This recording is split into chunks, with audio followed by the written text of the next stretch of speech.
How much time do you spend on your health? 15 minutes a day, 30 minutes a day, an hour, 2 hours? Let's talk about that today. It's Kathy here, and I'm with Weight Loss God's Way.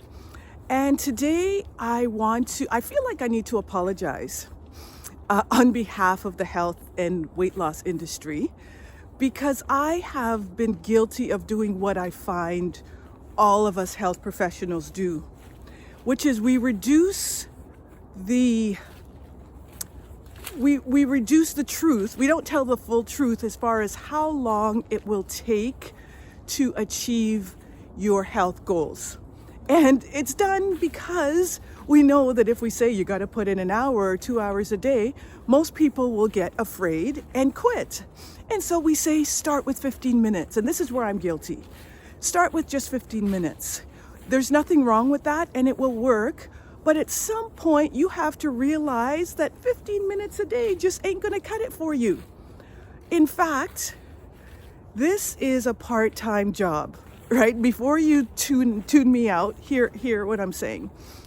Anything that you want is going to require time and effort. Not just a little time and a little effort, but it's got to be equivalent to the results you want. So if you really, really, really want to be healthy, it's going to take a commitment besides doing a 15-minute walk.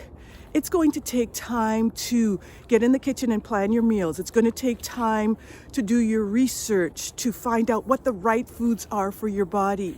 It's going to take time to understand your body by testing certain foods and see what your body likes and what your body doesn't like. It's going to take time to realize what worked and what didn't work. It's going to take time to learn how to develop new habits. And see, most people don't want to hear this because they're like, nobody got time for that, right?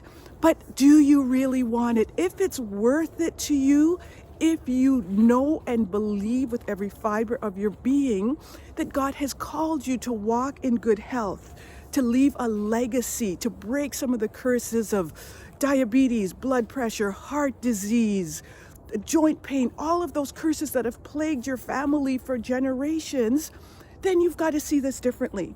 Then you need to see this as a part-time job. You need to take it on and you need to rise to the occasion. So I'm sorry if I have led you to believe that, it's easy. You just go out for a little walk every day and everything will be fine. No, you have to say no to certain foods. You've got to put down the fork at certain times. You've got to put in the time. See this as your part-time job that you commit to each and every day of your life. So I hope that encourages you and doesn't scare you off, but I got to start being real. I got to tell the truth. This is beautiful that I get to walk out here, but what you don't see is the 3 hours in the kitchen on the weekends, planning the meals. What you don't see is the time in the gym, hitting the weights. What you don't see is the time before this every morning, spending 20 minutes stretching so that my joints aren't achy and so that I can come outside and put on a happy face. What you don't see is me shutting off that episode of Netflix that I really want to watch because it's so good, but I know the importance of sleep. What you don't see is me not buying all the junk food that I really do like in the grocery store because I know the effects of it on my body. And so my word for today is your health. See it as a part-time job and commit to it every day. Be encouraged by that because it does start bit by bit, little by little, but know that it does take effort. So that's the truth. That's the reality of it.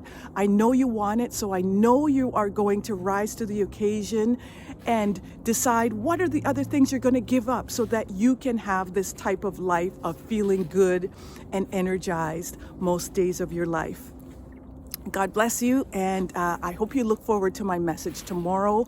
I'm always inspired for what the Holy Spirit is going to lay on my heart. If you haven't subscribed yet, be sure to hit subscribe below. Bye-bye.